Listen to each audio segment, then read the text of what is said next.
आप देख रहे हैं एवन मुशायरा मीडिया पर।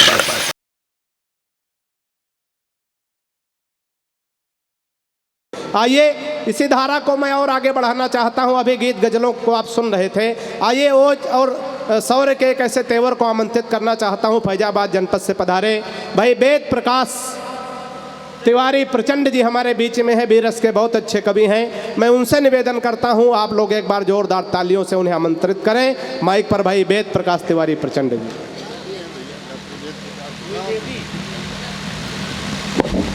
ऐसा है हम बौखल आदमी है, द्विवेदी का त्रिवेदी कह जाए तो बुरा मत मानना। वागार्थायो संपृक्तो वागार्थ प्रतिपत्तये जगतः पितरो वंदे पार्वती परमेश्वरो विश्वानि देव सवित दूरितानि पराशुव यद भद्रम तन्नाशुव ओम राष्ट्रदेवाय विद्महे भारतवर्षाय धीमहि तन्नो देशः प्रचोदयात्। माँ बागेश्वरी के चरणों में प्रणाम करता हूँ। आदरणीय सांसद जी, जो पूज्य पिताजी की स्मृति में यह ग्रामर्षि महोत्सव हर साल मनाया जाता है, जहाँ पर नैतिक मूल्य गिरते जा रहे हैं वहाँ पर आपका ये उत्सव अनवरत चलता है और हमारी ये कामना है चलती यूँ ही चलता रहे। और मुनव्वर साहब की चार पंक्तियाँ आप पे मुफीद आती हैं कि नए घर में चीज़ें पुरानी कौन रखता है, परिंदों के लिए कुंडों में पानी कौन रखता है। ये तो आप हैं सांसद जी जो संभाले हैं गिरती हुई विरासत को, वरना बुजुर्ग सलीके से बुजुर्गों की निशानी कौन रखता है, सलीके से बुजुर्गों की निशानी कौन रखता है। आपको प्रणाम करता हूँ। मंच पर टाटम्बरी जी बौखल जी का संचालन, हमारे दादा बालचंद्र त्रिपाठी जी, सभी सुधी कवि सुधी श्रोता बंधुओं, ओज विधा का कवि हूँ और भारत की बात करता हूँ। पहले भारत क्या था, आज का भारत क्या है, जो परिवर्तन हुआ उसको कहता हूँ कि बुझी हुई हर आँख नहीं है, दहक रहा अंगारा है। बुझी हुई हर आँख नहीं है, दहक रहा अंगारा है। भारत अब बदला भारत है, यह कहता जग सारा है। और शांति वार्ता संबंधों की सब उम्मीदें छीन हुई, वीर सैनिकों ने तब जाकर घर में घुसकर मारा है। वीर सैनिकों ने तब जाकर घर में घुसकर मारा है।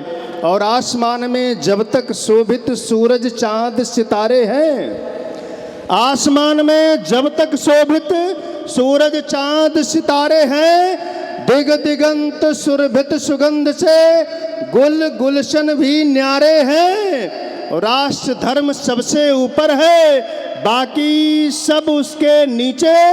भारत हमको जान से प्यारा, हम भारत को प्यारे हैं। भारत हमको जान से प्यारा, हम भारत को प्यारे हैं। और जब भारत हमें जान से प्यारा है, अभी एक बहुत बड़े शायर हुए, उन्होंने कहा किसी के बाप का हिंदुस्तान थोड़ी है। हाँ सही बात है, किसी के बाप का हिंदुस्तान नहीं है। हिंदुस्तान तो हम सभी 133 करोड़ देशवासियों के बाप के भी बाप के भी बाप का है। लेकिन हिंदुस्तान उनका नहीं है जो तिरंगा फाड़ते हैं। हिंदुस्तान उनका नहीं है जो वंदे मातरम नहीं बोलते हैं। हिंदुस्तान उनका नहीं है जो राष्ट्रगान पे खड़े नहीं होते हैं। चार पंक्तियां मैं समर्पित करता हूं। स्वागत है बात। कि निंदा रस कटुआ के चाहे व्यर्थ बात करो, सुन कर के दांतों को भींच लिया जाएगा। और शब्द बाण वेद कर घायल करेगा कोई, दृग जल से कपोल सींच लिया जाएगा। और देश की अखंडता को जिसने विखंड किया, उसका निदान रण बीच लिया जाएगा। राष्ट्र ध्वज, राष्ट्र गीत, राष्ट्रगान, जय हिंद, अपमानियों का खाल खींच लिया जाएगा। अपमानियों का खाल खींच लिया जाएगा।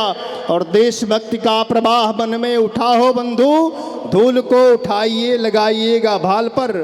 राजनीति कूटनीति चाहे बने युद्ध नीति, ढंग से प्रहार हो विरोधियों के चाल पर। और गरल को गारना है कालिया के फन से तो कृष्ण बन नृत्य करो बांसुरी की ताल पर, बागी बने फिरते हैं अपने ही देश में जो, खींच के तमाचा मारो द्रोहियों के गाल पर, खींच के तमाचा मारो द्रोहियों के गाल पर।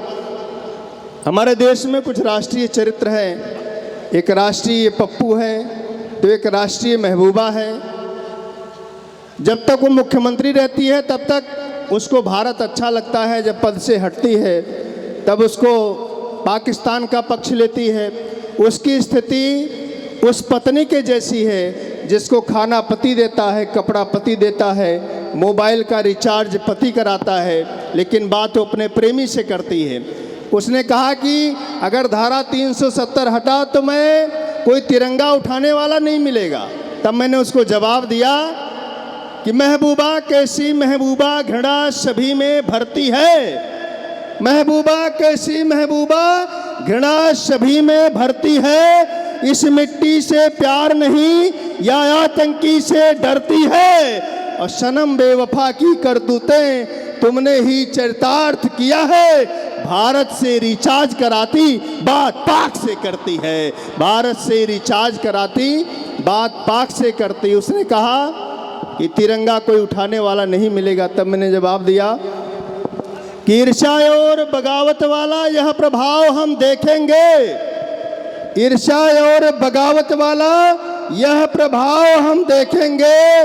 देश प्रेम या गद्दारी ऐलान वहीं पर कर देंगे। और छोड़ तिरंगा दूजा झंडा मिलेगा जिनके हाथों में, सीने पर गोली मारेंगे लाश गटर में फेंकेंगे। सीने पर गोली मारेंगे लाश गटर में फेंकेंगे। कश्मीर में आपदा आई, हमारे सैनिक जहां जरूरत पड़ी पुल बन गए, अपने पीठ से कश्मीरियों को उबारा। जहां जरूरत पड़ी सीढ़ी बन गए, अपने कंधे से उनको उबारा। अपने हिस्से का खाना उनको खिला करके उनको संकट से बचाया।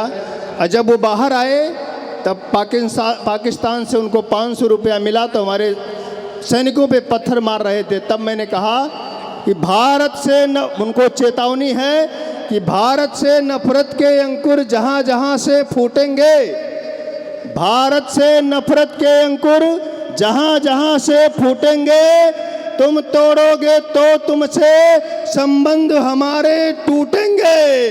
भिख मंगे भाड़े के टट्टू पत्थरबाजों तुम सुन लो।